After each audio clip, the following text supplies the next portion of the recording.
Selamat pagi, Assalamualaikum warahmatullahi wabarakatuh. Sampai berjumpa kembali, selamat berjumpa kembali dengan Bu Eni. Kali ini kita akan bahas materi untuk mata kuliah bisnis budgeting, di mana bisnis budgeting ini adalah salah satu mata kuliah di mana nanti di sini teman-teman mahasiswa diharapkan mampu untuk menyusun sebuah budget anggaran dengan bisnis yang akan dilakukan. Nah, ketika kita akan menyusun bisnis budgeting di sana ada hal-hal yang harus disiapkan.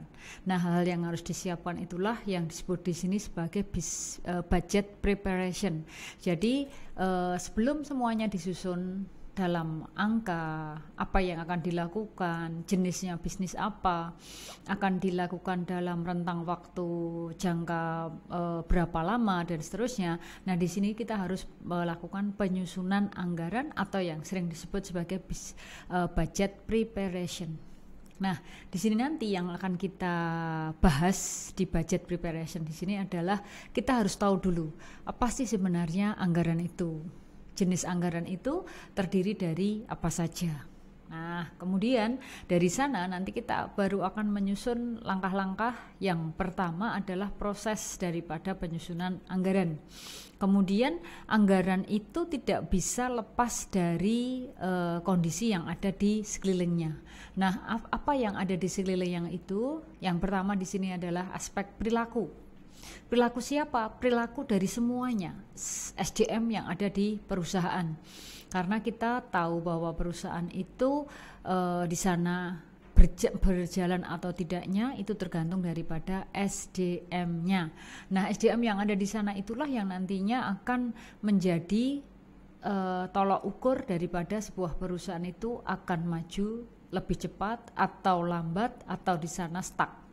Kemudian selain aspek perilaku yang harus kita ketahui adalah kita juga akan belajar tentang teknik kualitatif, di mana teknik kualitatif ini adalah mempelajari situasi yang ada di perusahaan, di mana di sana selain berhubungan dengan masalah angka.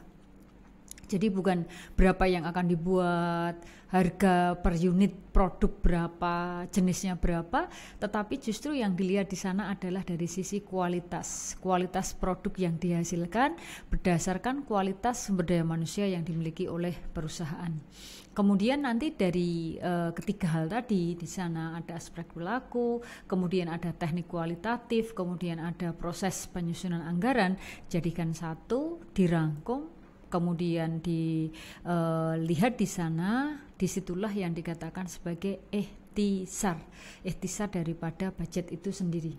Nah, sekarang kita akan mulai masuk yang pertama, yaitu pengertian dan jenis-jenis anggaran.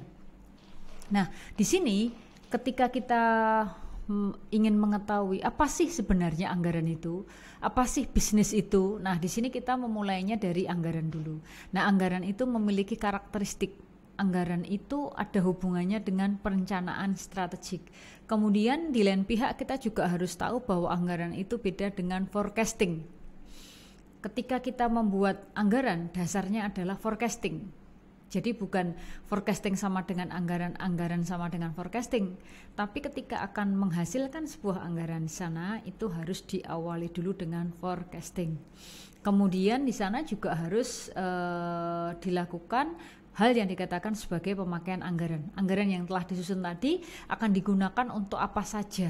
Kemudian di lain pihak kita juga harus tahu bahwa perusahaan itu pasti akan melakukan kegiatan operasional, sehingga di sana anggaran operasionalnya pun harus disiapkan. Kemudian kategori anggaran operasional. Nah, kategori anggaran operasional di sini juga harus dilihat bahwa anggaran-anggaran yang ada di sana itu nanti memiliki jangka pendek, jangka menengah atau jangka panjang. Kemudian kita akan melihat jenis anggaran-anggaran yang lainnya. Nah, sekarang kita mulai yang pertama. Apa itu anggaran? Apa itu budget? Nah, di sini sebenarnya budget itu adalah sebuah alat untuk melakukan perencanaan yang bersifat di sana jangka pendek dan anggaran itu sendiri bisa dijadikan sebagai alat pengendalian yang efektif. Sehingga ketika kita bicara budget itu sebenarnya jangkanya adalah jangka pendek. Ketika kita melihat di sana itu ada jangka panjang, itu adalah akumulasi dari anggaran-anggaran yang sudah ada, kemudian dirapatkan menjadi satu, sehingga di sana akan memunculkan anggaran pengendalian yang sifatnya efektif, di mana di sana periodenya itu 1 tahun. Kemudian isinya di sana itu berkaitan dengan rencana pendapatan dan biaya untuk satu periode tersebut. Sehingga sudah jelas bahwa anggaran operasional itu alat. Jadi ketika perusahaan akan melakukan sebuah kegiatan operasional, alat yang digunakan di sana itu adalah budget ini. Sementara itu karakteristik daripada anggaran apa? Karakteristiknya di sini adalah menaksir. Jadi dikatakan anggaran jika bisa digunakan untuk menaksir potensi laba dari unit bisnis yang dimiliki oleh perusahaan. Kemudian yang berikutnya itu adalah bisa dinyatakan dalam satuan moneter yang didukung dengan jumlah satuan yang lain. Jadi misalnya maksudnya gini. 1 unit meja harganya 140.000. Nah, itu yang dikatakan di sini sebagai satuan moneter. 1 unit meja Rp150.000. Rp150.000 itu berapa dolar? Nah, kalau di sana itu ternyata 1 US dollarnya 15.000, ya berarti di sana ada 10 dolar.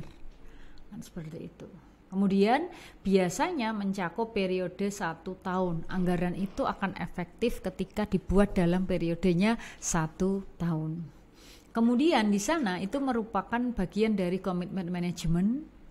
Kemudian manajemen sepakat untuk menerima tanggung jawab dalam rangka untuk mencapai tujuan daripada anggaran tersebut. Kemudian pasti anggaran itu dibikin oleh manajer keuangan. Nah, manajer keuangan ketika membuat anggaran tadi harus atas persetujuan atasannya. Berarti di sana ada direktur utama, direktur umum. Kemudian anggaran tidak bisa dirubah sewaktu-waktu seenak yang bikin.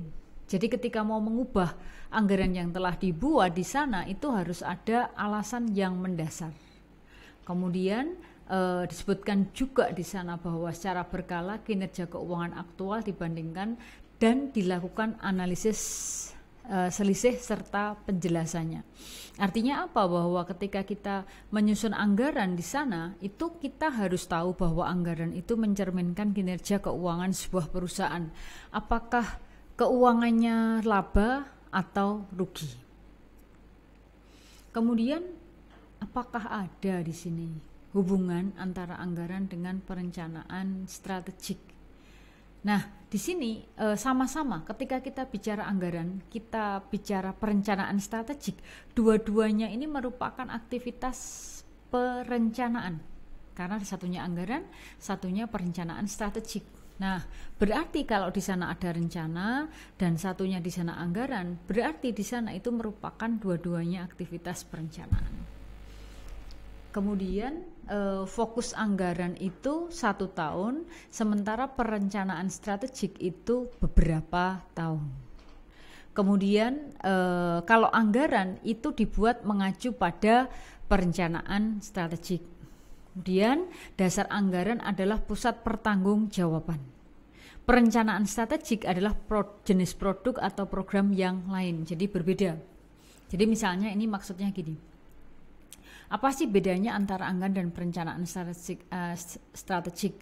Jadi kalau anggaran itu di sana adalah isinya uraian daripada produk yang akan dihasilkan oleh perusahaan.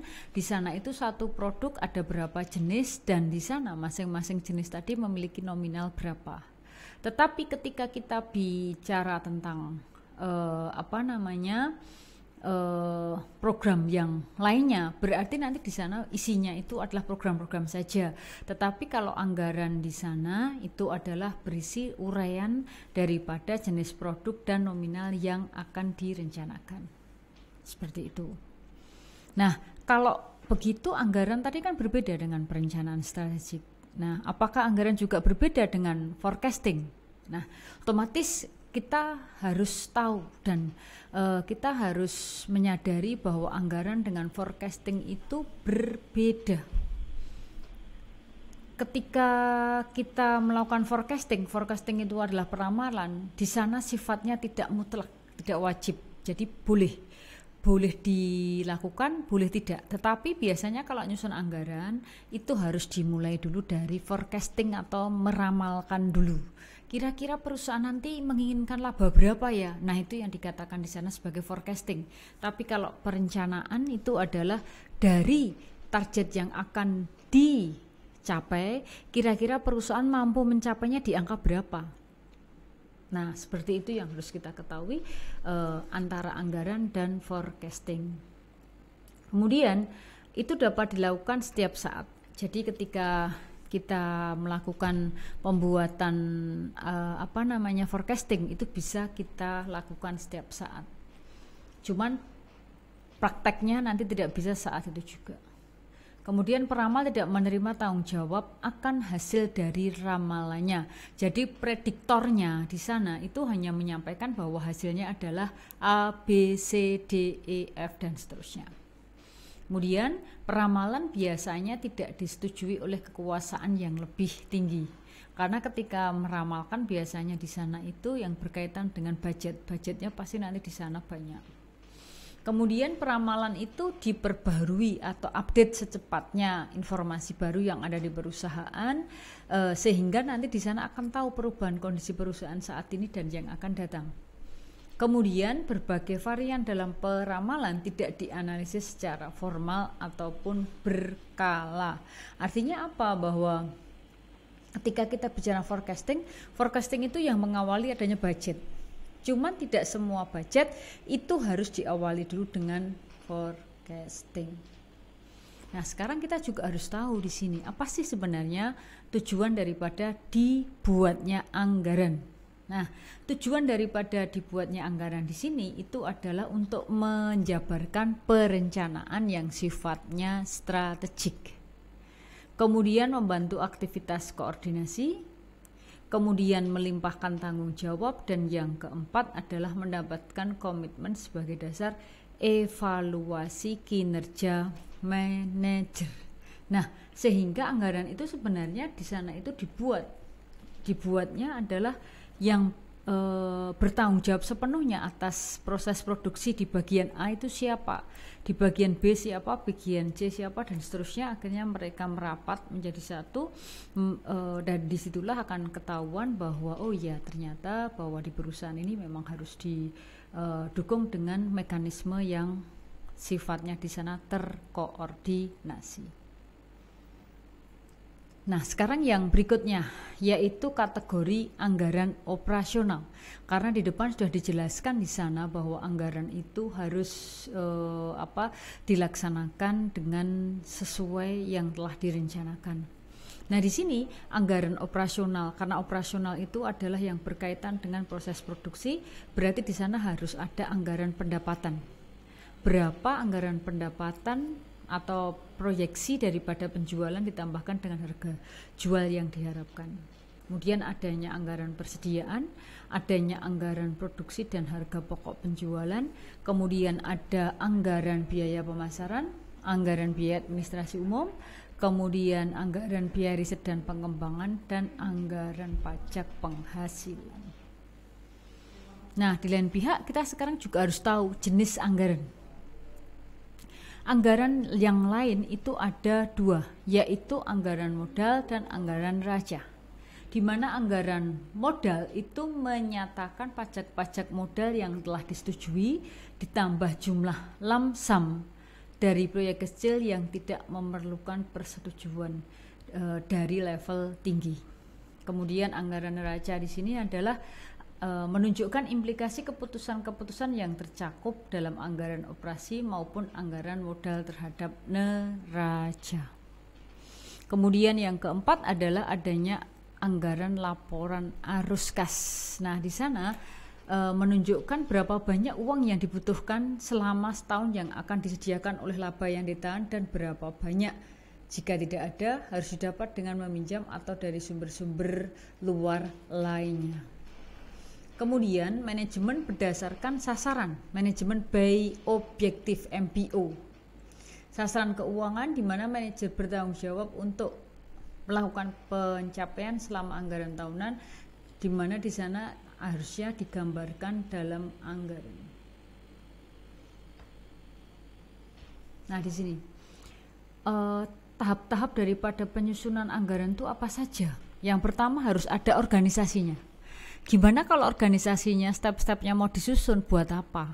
Nah, seperti itu, sehingga organisasinya harus ada. Kemudian setelah organisasi ada, organisasi itu yang menerbitkan pedoman. Kemudian usulan anggaran awal, perubahan karena faktor-faktor eksternal, kemudian perubahan dalam kebijakan dan praktek internal untuk kemudian dilakukan negosiasi, kemudian review dan pendahuluan, dan yang terakhir adalah disiapkannya revisi daripada anggaran yang telah dilakukan di step di atasnya tadi. Nah, itu mungkin yang bisa kita bahas untuk awal sebelum kita lanjutkan materi selanjutnya. Makasih.